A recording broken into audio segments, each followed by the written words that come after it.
Hello, this is Eric Rivenis, and welcome to another episode of the Most Notorious podcast.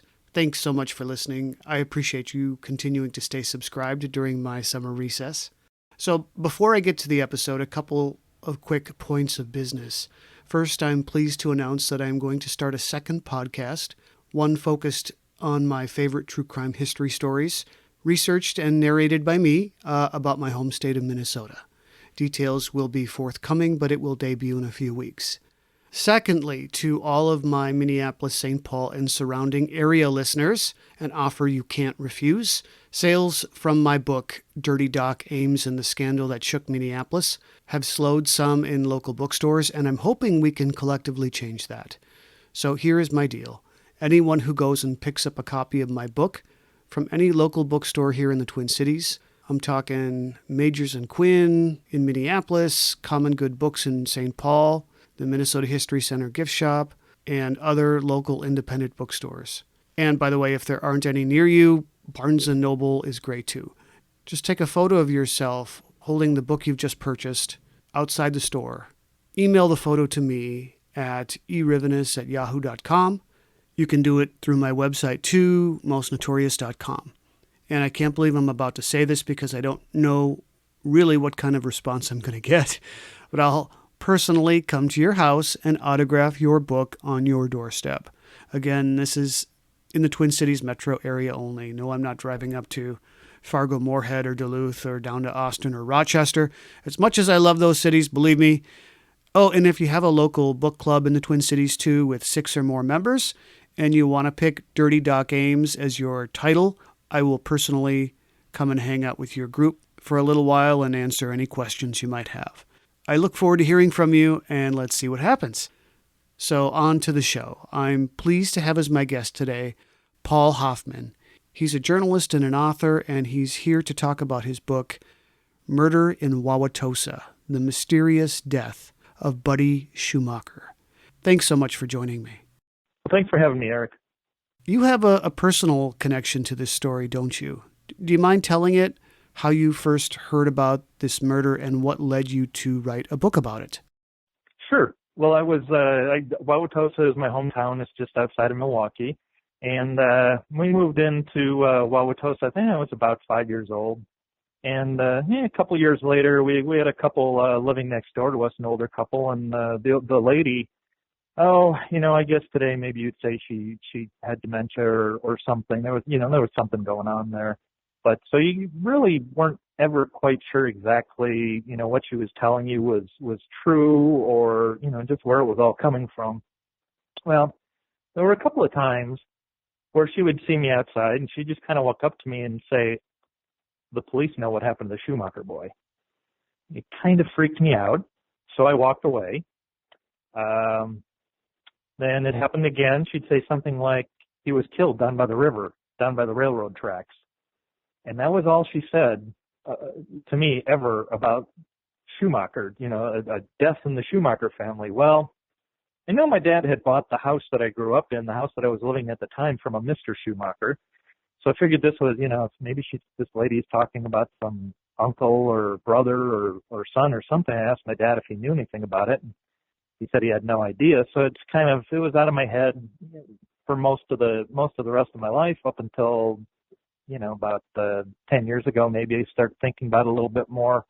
In the back of my head, every once in a while I thought, I wonder, if I could look something up, if I could finally find out what Mrs. Harwood said, if there was anything to it. So I was at my parents' house over Christmas break one time, and they still live in the area. I did an internet search, and Buddy Schumacher, the murdered boy carried out of his house in a casket. I saw a picture with this cut line. It was just unbelievable to me that I actually found something like this. And the first thing I found was a casket being carried out of his house, and it said "murdered boy." And I was like, okay, well, that's going to lead me to some more questions. And so I had more questions, and what happened. And it sort of snowballed after that. It was something that had been in my head off and on for 30 some years. And it was just, I needed to answer the questions. And that's kind of how the thought into going into, actually starting the book came about. You lived in the same house that the Schumacher family lived in, right? Buddy died in 1925, and 2 years later, the family moved into that house, which is still there. It's 8118 Hillcrest Drive, and the family then owned that house from 1927 till 1969 when my dad bought it, and we moved in, and I spent my childhood in that house. So what was Wauwatosa, Wisconsin like in 1925? Well, it was a lot different than it was in 1969 when I moved in. Today it's a typical suburb. It's right next to Milwaukee, just to the west, and it would be like a typical suburb, like maybe Greenwood, Indiana, something like that.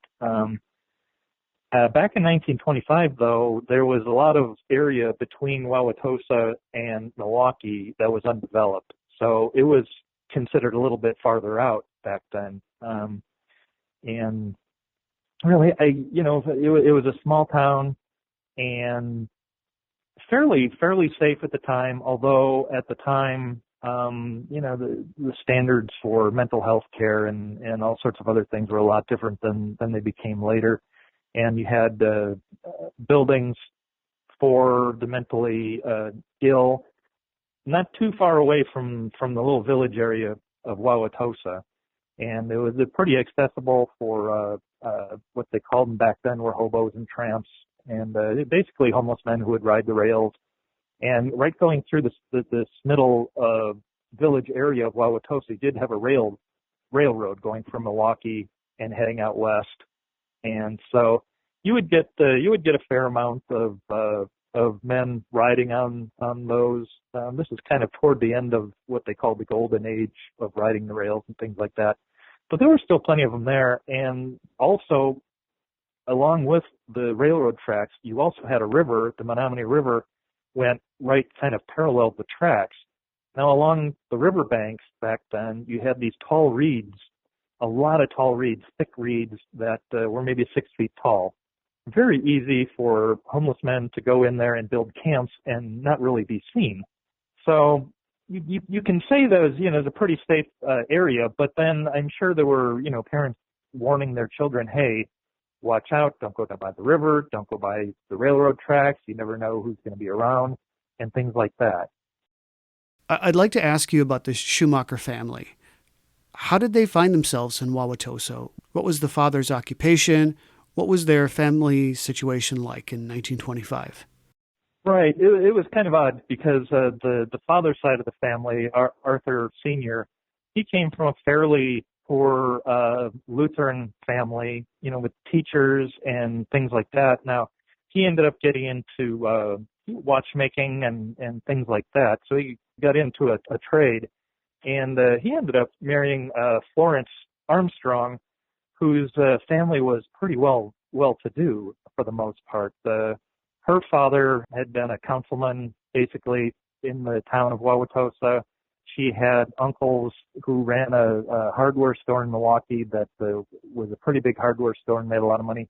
So it was a little bit odd pairing for the parents, but it seemed to work out really well. They were married, and she died, I'm trying to remember, it was in the 70s sometime, and another kind of interesting tidbit was that when Mr. Schumacher sold my dad the house in 1969, he went to live at a Lutheran home for the aging in Wauwatosa, and that probably died about 1976 or so, something like that. Well, about 4 years after that, I actually worked at that facility in the maintenance and the housekeeping department.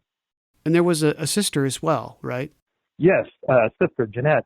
They called her Nettie, I believe. And she was a little bit older than Buddy. And from all accounts that I could gather, probably treated him pretty much like an older sister would treat a younger brother. And when he finally did disappear and they found the body, she was devastated because I think she felt that she hadn't been as nice to her little brother as she should have been. But it's hard to fault her for anything like that because a lot of kids will tease each other back and forth like that. You have a lot of pictures of Buddy in your book, and he looks like your typical all-American kid. What kind of boy was he? Well, from what I could tell, and it's difficult now because just about anybody who knew him personally is deceased now. I did run into one lady that I was trying to get to talk to me about it, and she said that, and this is what, 76, no, 90 years later, she said, it's still too difficult to talk about. And this is, 90 years later, she didn't want to talk about it, but yeah, he was a good kid. Liked to hang out with his parents and went with his dad hunting and things like that. Helped around the house, and I did end up getting his report cards from Lincoln Elementary School, which I actually ended up attending myself. But he had fairly decent grades, and the teacher said he was a good kid and a bright kid and things like that. Could you walk us through the day of Friday, July 24th, 1925? Yeah. The morning, Buddy got up in the morning, decided he was going to go hang out with some friends who lived down the street or around the corner. They decided to jump on a freight train and head out to the local fishing hole, which is a little west of, probably about a mile and a half west of where they lived, which apparently was a fairly common occurrence. They would, instead of walking all the way there, the freight train would come by and they just jump on. Well, apparently when they got to the swimming hole, they jumped off the train, were heading toward the swimming hole, and kind of came upon a man who had a long coat on, sort of ran at them or made them feel uncomfortable in some way, and Buddy's friends took off. They were a little bit older, 2-3 years older, and all we have is their statements at this point that we read in newspapers from the day. And they said that they took off and Buddy didn't. And that's the last anybody who knew Buddy saw him. So what happened was the boys went back home. Nobody said anything. I'm not sure, they're probably a little nervous about, well, we left this 8-year-old kid out there by himself with this guy who scared us. Maybe we shouldn't say anything. He'll make his way back home. Everything will be fine. And it wasn't fine. The father, when Buddy didn't come home for dinner, the father went to talk to the kids because he knew he hung out with those guys. And the kids told him what had happened. So it started a big investigation, a big search into, what happened to Buddy. And the search lasted actually, for 7 weeks. And the first couple of weeks, there was an intense search all around the area, and the search sort of cooled off after a little bit because nobody was finding anything. So, but the day that, that he disappeared, that's pretty much all we have. Now, his friends did change their mind a little bit later about certain things. So, we're kind of left to sort of read between the lines and try to guess at actually what really happened. I'm pretty sure that what the boys said the first time around probably is the most likely scenario.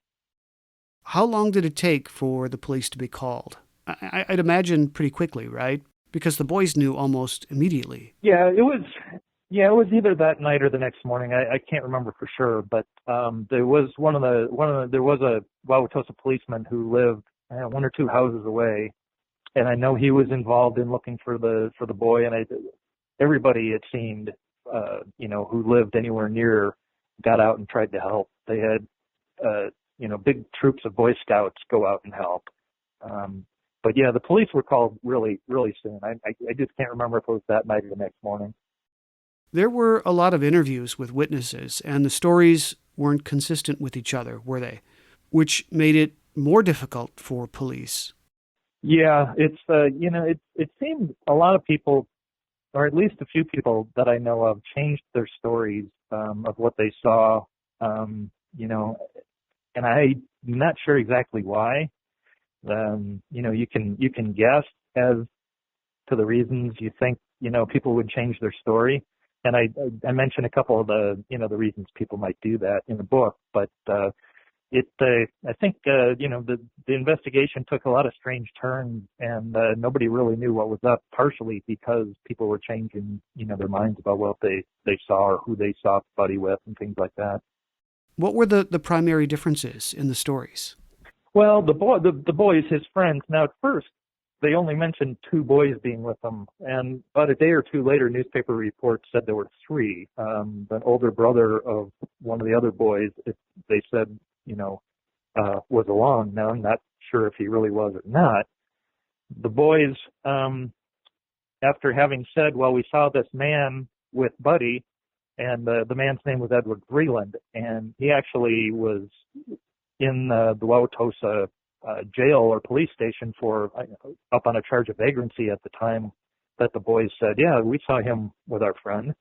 Well, a couple of weeks later or so, they were, well, maybe it wasn't even a couple of weeks, maybe a couple of days later, all of a sudden the boys were like, well, we're really not sure that's the guy. So, what do you believe?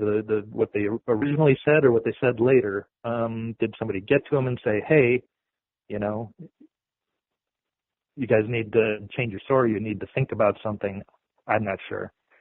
We had another situation also involving this Edward Vreeland, who had been hanging around the area, for the past couple of weeks. He went to a lady's house a little bit farther west of the fishing hole one day, or swimming hole, I'm sorry, and took out a handkerchief and was wiping his brow with it, and it was fairly dirty, and she was asking him if he needed a drink, if he wanted her to wash the handkerchief, and she noticed there was an A stitched on it. And she noticed exactly how it was stitched, what it looked like. Well, Buddy was killed by a handkerchief shoved down his throat. When they got the handkerchief out, it had an A on it. They had the lady describe the A that she had seen on Edward Vreeland's handkerchief. It matched up almost perfectly with the one they found in Buddy. Well, a couple of days later, all of a sudden this lady wasn't so sure that's really what the handkerchief looked like, and she couldn't be sure. So another case of, I'm not really sure what's going on here. Yeah, that's really weird. Not to get too far off track, but it's so interesting. In this golden age of hobos riding the rails, people would offer them meals, offer to wash their clothes. But now when people see a transient coming down their back alley, they lock their doors. There was more sympathy for their plight back then, wasn't there? Yeah. Well, my father-in-law was probably the first person to actually finish reading the book when it was published, and he grew up in the country here in Indiana, and he said back then in those days, and he goes back that far. He said that you had hobos and you had tramps. He said the hobos, they were homeless, but they were okay. He said the tramps weren't, so you had to watch out, and they had distinctions. They also had, and these guys would put the markings next to people's houses, kind of code, maybe in the dirt or something like that. And, it'd say, somebody will give you a meal here if you ask, or stay away from here, or, something like that. So they kind of had their own system of communicating with each other. Yeah, that's so interesting. I was also wondering this. Was this case ever reinvestigated? Were these boys who were giving conflicting stories ever questioned later on as adults? I don't think so. This case was really odd. I think that what happened eventually, and they had to let the first guy go, the guy that they had identified as being with their friend. Once they said, well, we're not sure, and the guy didn't confess to anything, and there's no evidence left that they could fingerprint, and the lady changed her mind about the handkerchief. They really didn't have anything to hold the guy on, so they had to let him go. In the meantime, you've got reports all over the state of boys, with men, and people wondering, is this Buddy? And so they'd call, and police would go to, all these different corners of Wisconsin, looking, and no, they looked into it. No, that's not Buddy, and all these other things. Well, what happened with the investigation? I think eventually they just wanted it closed. They had nobody to pin this on. 2 different guys eventually, one in Ohio and one in Minnesota, confessed to the crime. Obviously, at least one of them could not have possibly have done it because they were completely separate. They had no knowledge of each other at all. they decided the guy in Ohio, no, there's no way. He got so many of the facts of the case wrong. There's no way he could have done it. The guy in Minnesota who had been charged with performing a similar crime on a boy up in Minneapolis, he confessed to the crime, and investigators from Wisconsin went up there to talk to him. And at first they said, well, you know what? He's got too many of these facts wrong. There's no way he could have done it. He could have read about it and gotten, some of the information, but there is no way he could have done it. Okay, well, a day later, they changed their mind. They said, yeah, he did it. I think that they just wanted the crime solved. And I think they said that that guy did it. Edward Brandt was his name. And he did it. It's over. We're done. Although officially now it's still unsolved because I really don't think they thought he did it. I ended up getting Brandt's prison records, which are extremely creepy, and I would not suggest anybody get anybody's prison records from somebody who has committed crimes against children. But I had to read it to find out what he was all about, and to find out, if it was possible that he had actually, committed the crime. And I think that once they decided that we have somebody, that was it. I think they just kind of let things go. Officially. Now, I read later, many years later, an account that said that the Buddy Schumacher crime was officially unsolved. So maybe at some point along the way, they said, well, this William Brandt really didn't do it.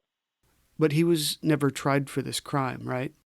No, because he was already in prison for life in Minnesota, and the penalty for that in Wisconsin was the same. So he wouldn't. He still would have just been in jail for the rest of his life. So they didn't even bother having a trial.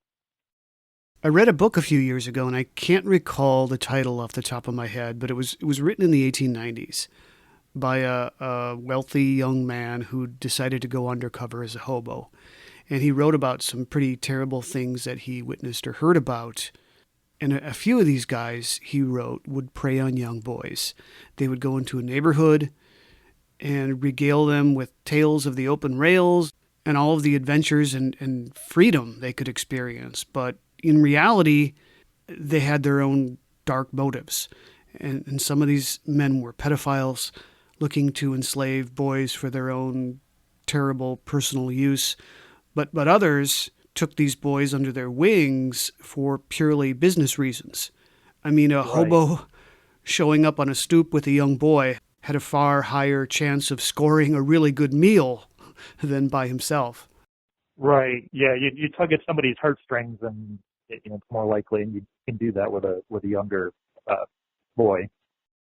So how did the newspapers cover the disappearance? Did all of the local Milwaukee papers cover it in a similar fashion? It was a huge story in the Milwaukee papers. The Wauwatosa paper was a weekly paper at the time, and they had a couple of small stories in during the time that they were searching for the body. But the only picture they had was a picture of Buddy, I think the one that's on the cover of the book, in fact. And the Milwaukee papers, we're at the tail end of yellow journalism, and what you've got there is a tendency to overblow stories, to err on the side of the underdog to a fault, and to just kind of make everything more dramatic than it really is, and use language that the common people don't really use, and it was kind of odd to me, having been in journalism for 30 plus years now, and not not figuring out how anyone could cover events like some of these newspapers did. But you had big stories. You had pictures of where the body was found with a white X where the body was found, and little arrows and things like that. You had a picture of Buddy's friends in the Wauwatosa police station with Edward Vreeland sitting no more than maybe 2 feet away from them, and they're pointing at him, saying, "This is the guy who our friend was with. We saw him." And you would never see a picture like that in a newspaper today of, kids sitting next to someone they thought kidnapped and murdered their friend. Just really strange. And some other things that I found out, you had one of the major papers was the morning paper, the Milwaukee Sentinel, and I actually ended up working for them at one point. But the afternoon paper was the Milwaukee Journal, and you would read things in one paper or the other that the very next issue of the other paper would contradict. I had one situation where the morning paper said that Mr. Schumacher was going to dress up like a hobo, go hang out in hobo camps, and see if somebody knew what had happened to his son. Well, the afternoon paper said he had never said he was going to dress up like a hobo. So it's one of those situations where even reading the newspaper accounts, you kind of have to look at what's being said, what's not being said, how they contradict one another, and what the likely facts really are. And sometimes you can't tell what the facts are. You just have to report what had been reported and say, well, this is what they reported. Now, what the real facts are, here are some ideas for you to think about as you're trying to decide for yourself what you think. That was a really crazy story. Art Schumacher planning to infiltrate the hobo world. You found no basis for all of that. The only thing I saw was that one report in a newspaper, and never did he actually do that. And the next report said he wasn't going to even, and he hadn't even thought about doing it. So I don't know where the original report came from, really. You also wrote that there was a newspaper headline that said, "Fear moron took boy." Is that right? Right. And that, the term moron means something a little bit different today than it did back in 1925. In 1925, you had the intelligence scale, the IQ scale, and it's separated into various categories. And if your IQ is such and such, you're considered normal. Well, the other, some of the other categories were idiot and moron, and those scientific terms back then aren't exactly taken like scientific terms today. They're just slurs. But back then you would see moron and idiot in the newspapers, and that meant that somebody's IQ was allegedly between whatever numbers they were. Yeah, there were different levels, including imbecile, I think. Imbecile was one of them too, right? Yeah. The police chief was George Baltus, right? Right. What kind of police chief was he? Was he competent? As far as I can tell, he was in office for quite a while. It was difficult to get too much information on him. It was hard. I couldn't track down any descendants of his. From what I could tell, he did a fairly decent job. I do know that after the incident with Buddy, he did declare Wauwatosa a hobo-free zone, basically, for lack of a better term. But I don't know how well that went. I don't know how well it was enforced. But it was one of the things that they did after this case to try to make Wauwatosa a better town. And they did do a few things after that. So while it was an extremely tragic thing that happened to Buddy, for the town, I think it was, an indication that, hey, there could be more trouble and we need to clean up a few things. So this search, it was incredibly extensive, wasn't it? Virtually the entire community was involved. Oh yeah, in fact, I got a hold of one lady who does remember when her parents went out to search for Buddy, and she's probably, I talked about 5 years ago now, so she's probably about 97. But she said she remembered when she was little, and all the neighbors got out of their houses and went to go look for Buddy. And like I said, it was a fairly small village area at the time.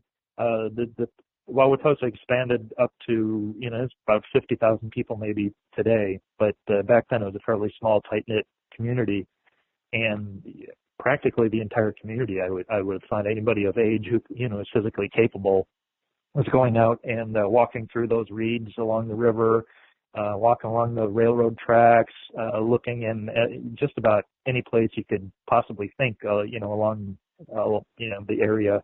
near the swimming hole and everywhere. We watch movies now, coming of age movies of kids growing up in the early 20th century, playing on the street, in the woods, in this kind of idealized life. But Right. I mean, there were these tramps, these transients, often wandering through the woods who would encounter and interact with them, and a few were dangerous. And there is a possibility that it was one of these men who murdered Buddy. But not to get too far ahead here. You mentioned a camp, right, in the woods made by some of these tramps that was found by police. Well, along the rivers, they had various little campsites, and you never really knew how many were in one place, really. And they would move, from time to time. They'd go from one to another. But when they were searching for Buddy, they would come across some of these places. And back then, you had very few people who were 6 feet tall or taller. So most of these men, they're 5'5", 5'7", 5'9". You would never see them with the 6 foot tall reeds. And you get into some of these little campsites, and they would just have maybe like a newspaper and some food they got somewhere or something like that, and a little campfire perhaps. And the time of year this is August and September when they're searching for them, so it's still pretty warm, and they may not even have campfires for warmth, so you may not see smoke. It was very easy to hide in very thick reeds like that, and they had little trails back there.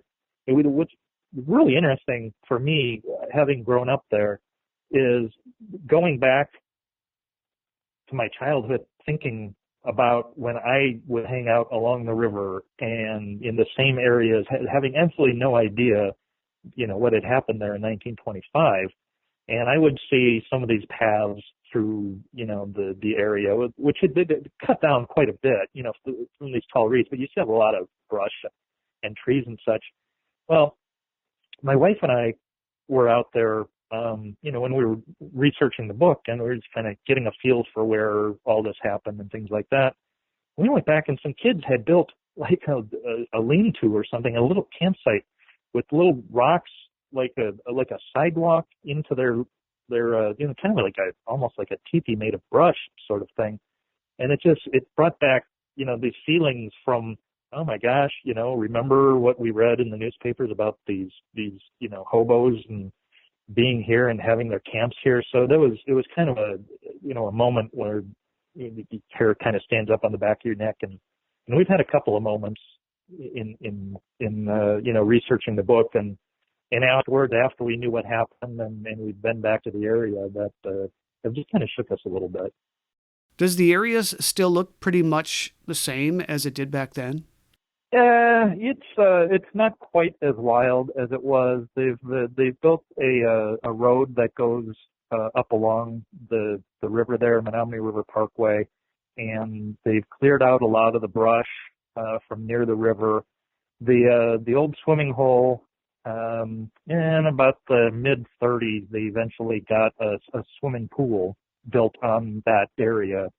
And so they had that for a while, and then shortly thereafter they built a new big swimming pool on the other side of the river, which is where I swam when I was a kid. And my wife and I we went there. Here's another one of the creepy stories that brings the hair on the back of your neck to stand up. But we went into the pool. We were going to go swimming. We go into the new pool. We knew everything that had happened nearby and things like that. So we're in the pool, and all of a sudden, train goes right by. The train goes right by the pool there. And so we're just kind of looking at each other like, yep, Buddy was on a train like that. A couple minutes later, we're kind of sitting around, and one of the things they do there is little kids will, if the little kids want to go in the deep end of the pool, they've got to take a short little swimming test, and they give them a little password so that when they ask them later, hey, you're in the deep end, what's the password? Well, for the girls, it's, oh, hey, little girl, what's the password? Well, for the boys, they go, hey, buddy. Every single time they say, hey, buddy. So I'm sitting there thinking Buddy Schumacher, swimming, train, and I've got goosebumps all over my arms and legs because I know what happened really close to there. And it was just the weirdest moment, that I had in a long time. Wow. So So you just said that Buddy was on a train. What did you mean by that? Yeah, I jumped on a fake freight train, a slow-moving freight train. They would come by because they had a stop in Wauwatosa in the village, right across the street, basically from where Buddy's house was. So they could probably just jump on while it was sitting there. And then when they got to the swimming hole, it couldn't have picked up all that much speed by the time it got to the swimming hole, which, a mile and a half away. If you get a big freight train, it takes a while to get the speed up. So, maybe it's going 10, 15 miles an hour at that point. And then they jump off and they're really close to the swimming hole. So that's, and it sounded from all the reports like this wasn't an uncommon thing, that, kids did this fairly often. And I mean, the homeless guys who were riding the rails did the same thing. Okay, so it had nothing to do with him being taken on a train. No, they just decided they wanted to, that was the best route, the best way they could get to the swimming hole that they knew of, the fastest way. So they got on the train by themselves. So he disappears in July of 1925. August passes, and by the time September rolls around, there's still nothing. Right. Do people go on with their lives again? Do things slow down? Yeah, people didn't know. Right, yeah, because people didn't know where else to look. We looked everywhere we could possibly look. If we hear reports from out of state, or if we, maybe the boys were just kidding about, getting off the train. Maybe Buddy stayed on the train. They're afraid to tell somebody. And then maybe it got going too fast and he was afraid to jump off. So maybe he ended up in Madison or Minneapolis or, somewhere out there. But, there were no credible reports ever came from anywhere else, that would link Buddy. So a clue is found, right? A note on an old piece of oak? Well, yeah, there were a lot of things that people saw that thought were, well, maybe this is a clue or something. And there were also times when people thought, well, maybe people are putting things out there just to throw people off the trail too. So there was at one point what somebody thought was a clue etched on or written on a piece of oak, and they went to look at what it said and everything, and they thought it might have had something to do with Buddy, and decided it eventually didn't. And which is where just about everything dried up. They had found a boy's clothes out in a wash house on the Milwaukee River, just off the Milwaukee River, and went to check that out, and that turned up, nothing. Obviously, because we eventually found the body, so every other clue that came up, turned out to be nothing. I just can't imagine being the family and having all these reports of, well, we might have found your son's, such and such place, and we might have found a clue here, and we might have found a clue there, and for 7 weeks while the investigation was into, trying to find the boy was going on. How does the family deal with something like that, Yeah. So his body was found on September 13th. What was the condition of his body? Can you talk about how that discovery was made? Yeah, well, there was a guy in Milwaukee who decided he wanted to go mushroom hunting out in Wauwatosa. So he went out there, and he was on somebody's farm a little bit west of where the fishing hole. Why do I keep saying fishing? The swimming hole. I know why, because I went fishing last weekend. That's the problem, and I've got fishing on the brain. So that's completely okay. I knew what you meant. Guy in Milwaukee decides to go mushroom hunting out west of the swimming hole on somebody's farm. There's some wooded areas, and he's just kind of milling about, and he comes across the body. Okay, so he sees canvas shoes, he sees the overalls. The body's not in very good shape. It's kind of mutilated, and so he kind of gets a little freaked out and goes back home. Doesn't say anything. He's kind of sitting there, and later on, he's talking to his son, and he says what he saw, and the son says, he really need to talk to the police. And he thought, well, maybe I should. I don't want anybody to, think I had anything to do with it. And, well, he goes, talks to his buddy, and his buddy convinces him, yeah, you gotta tell the police, So they tell the police, they go back out there, they show him where the body was. And so it's kind of under a clump of bushes, but not so hidden that you wouldn't have thought that all these people who had been all over this area 2 or 3 times at least would have found something. So the question remains, well, was the body somewhere else and then placed there later after people stopped looking there? Or was it there all the time and people just happened to be blind when they went by this? It's kind of hard to tell, really. Could you talk about the coroner's findings after the body was examined? Yeah, they had decided that the boy had been sexually molested. I'm not sure how they determined that, but they also decided that he had been asphyxiated with a handkerchief shoved down his throat. It cut off his airways. It was so far down his throat that he couldn't breathe. And they recovered the handkerchief. They washed all the clothes and everything. So even if there had been DNA testing then, it wouldn't have done any good. Everything would have been washed. And we've got DNA testing now, but since everything had been washed, it wouldn't have worked now. Fingerprinting was in its infancy. I'm not sure if they had the technology in Wauwatosa at the time. If they did, it wouldn't have been of any use because, of course, they washed everything. So that's the coroner report basically said all that, and to try to solve the crime, it was made more difficult by certain things, the washing of the clothes. And back then that may not have prevented any, it may not have changed or what they could have done, but as time went by, it made it impossible. Evidence also apparently went missing from the DA's office, the clothes, the handkerchief, things like that. Maybe. They had different reports. The DA couldn't find the evidence. He thought it had been locked up in his safe.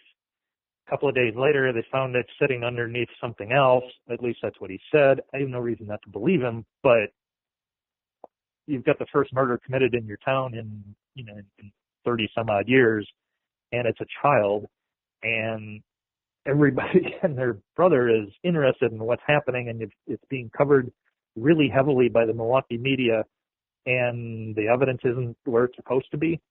That's just a little odd. Another thing that comes into play here in trying to solve the crime at this point is that there's no evidence in the Wauwatosa Police Department prior to 1936. Nobody could tell me why that was. I don't know if there had been a fire in 36 or something else. If somebody threw things away just for whatever reason, but there's no evidence prior to 1936. So the 1925 crime, I can't even get the files that they've been destroyed years ago. You mentioned a few suspects: Edward Vreeland, Frank Blue, right? And the guy from Minnesota, was he William Brandt? William Brandt, yes. Yeah. So I was hoping you could talk a little bit more about each of these guys. What evidence pointed to whom, and what eventually happened to each of them?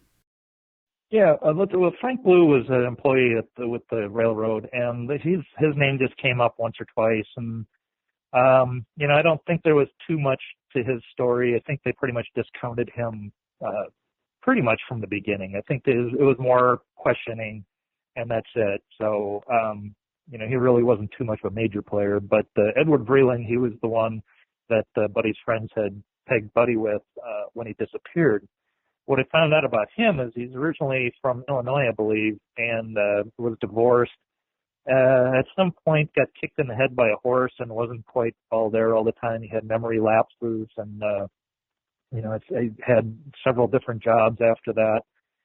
Was working at a bottling plant, I believe, in Milwaukee for a little while, and in a little hotel kind of, with a boarding house basically for a little while. At some point decided he just didn't feel like working anymore and decided to get out of Milwaukee and, take his chances on the road. Now back then, 1925, you're starting to have the highway system being built too. So there are guys out there hitchhiking, but, those rails were still, one of the major ways they got around. So I'm not sure how he got out to Wauwatosa. It wasn't that far. maybe 7 miles or so for him to walk. So he could have walked out there.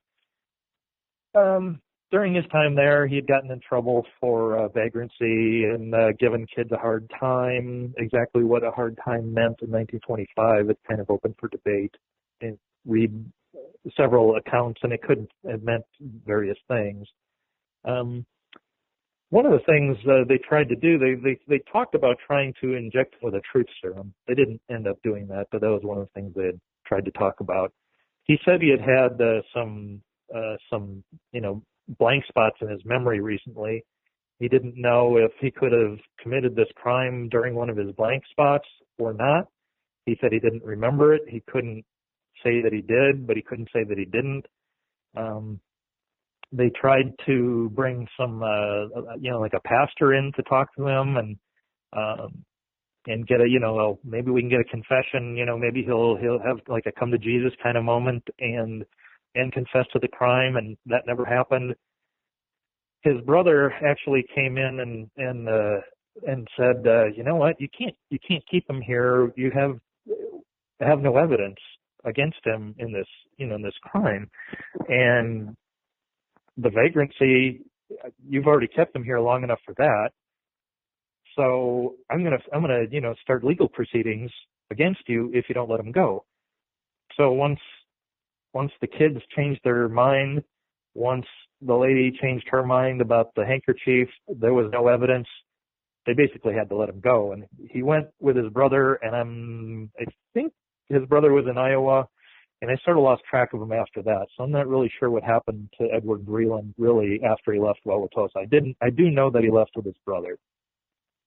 Now William Brandt, he was the guy. He had been in Milwaukee, and I think he had delivered newspapers at one point. At some point, he decided he was going to head off for Minneapolis or St. Paul and lived there. He had family up there, and committed a crime against a boy up there, similar, molested him and killed him, and was convicted of that crime and was serving life in prison when he decided to confess to the Buddy Schumacher killing. Now, I read accounts that he had written while in prison about talks he had with the prison psychologist, and he said that in those accounts that he did not kill Buddy Schumacher, but he said that, well, they wanted somebody to confess. He goes, I was in jail for life anyway. They don't have capital punishment in Wisconsin. I'm not going back there and getting hung. So I, just decided to confess, so it'd all be over, which seems pretty likely to me. So, especially since when authorities went to go interview him from Wisconsin, their initial reaction was, nah, he didn't do it. Too many of the facts of the case are wrong. So it leads me to believe that he probably did not kill Buddy Schumacher, even though he was in the Milwaukee area around the time that the killing did take place.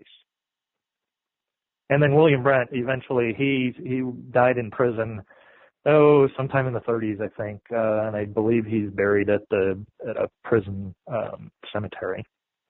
Obviously, it's impossible, of course, to know for sure, but it sounds like Edward Vreeland might have been the guy. It seems most logical to me that he either did it or he had a hand in doing it. If he was working for somebody or if he was involved with other people in doing this, I don't know. But it seems to me that he was the last. It's pretty credible that he was the last person seen with Buddy Schumacher. Now, he may have enticed Buddy somewhere, and there were other guys around. Somebody else may have done it. Vreeland may have blacked out. But I'm pretty sure he at least had something to do with it. As part of your research, were you able to talk to any police officers on that force now? Is this still an open case? Well, I got a hold of somebody, and he said it's officially an unsolved case. They're not really looking into it. I think if somebody were to bring some evidence that might lead to a conviction, not going to convict whoever killed him because they've been dead for a long time, but to actually solve the case, I think they probably would open it up and take a look at that. Everything that I've looked at, I don't think I have anything that they wouldn't have had at some point, throughout the years. Nothing new that would, make them think, well, we can actually solve this. We may have some pretty good ideas, but we can't say anything officially. So I think they would, but, I don't think there's a real good likelihood. Have you had a chance since the book was published to talk to residents of Wauwatosa? What has the reaction been like? Well, most of the people I've talked to are just amazed that happened, because most people, it's so far back, nobody hardly remembers it. You'd have to be 95, 97, whatever, to remember something like that. Or, there's just not that many people around. But most of the people I know, they said it was just, an absolutely fascinating case. They just couldn't believe that, some of the things that are in the book actually happened. The people around there are like, I know where that was. I know where this is. You talk about this place, and, I've been there, and now I go there and I'm creeped out. And things like that. And Buddy's buried just north of one of the middle schools there, and I've had people call me and say, hey, I went to go look for his gravestone. Can you give me more detail on how I find it? Things like that. And, the book itself has gotten really, really positive feedback, I have. And even from Buddy's family, I've got two of his uncles I got a hold of, and another, probably like a great uncle or something. And they said, hey, once they found out that I was working on this book, they said, whatever you want, whatever cooperation we can give you, it's ours. You've got it, which was fantastic, because, the family pictures, I would have never had those. And, the pictures of Buddy when he was little and things like that. And, just some of the insight into the family and things like that, were just invaluable. I think it just adds a lot of depth to the book to know so much more about how the family operated and where they came from and things like that. Did you say his uncles? His uncles were or are still alive? Yeah, two of his uncles are still alive. He had his older sister, Jeanette. She married, and she had three boys, two of whom are still alive. One of whom I got a hold of in Australia. He's been a professor at one of the colleges over in Australia for a number of years. And then another guy who had been worked at a museum in Virginia, and he had just retired. So I got a hold of them. And then there was another guy who is still in Milwaukee, who I think was their cousin. And he had actually given me, maybe 50 to 75 photocopies of newspaper articles about the case. He said, anything you want. He goes, this is all the research I've done. And he had research up until Buddy's death. He didn't have anything beyond that. And I thought, well, okay, you have this big case and everything, and it's this huge thing. Something happened afterwards. I mean, the story just doesn't end with the boy dying and them finding the body. So I went into Milwaukee Public Library with a bag full of quarters and did a little bit of microfilm research of my own, filling in a few of the gaps. He missed a few papers along the way, but then starting with what, after they found the body and had the funeral, what happened after that? What was the aftermath? And that interested me quite a bit, because you had a couple of more child killings and abductions in the area in Milwaukee after that. And, everybody's wondering, well, is that the person who really, killed Buddy Schumacher? And they'd look into it and they'd find out it wasn't. And then you'd have discussions on, well, all these child abductions are happening all of a sudden. What do we do about it?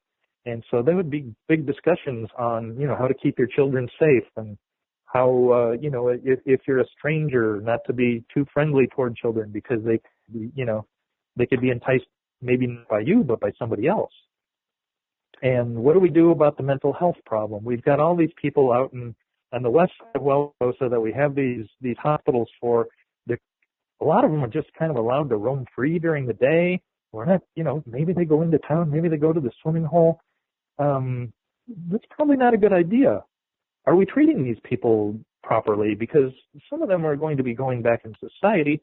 We don't want them going back into society killers like, some other people that they knew of. I read one book when I was researching Edward Vreeland, because he stayed at some sort of home for, kids who had gotten in trouble.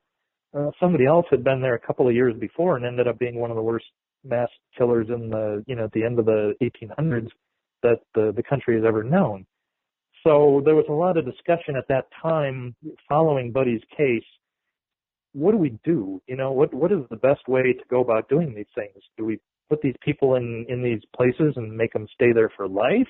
Is it possible for them to be rehabilitated? There's just a lot of discussion about that sort of thing back then.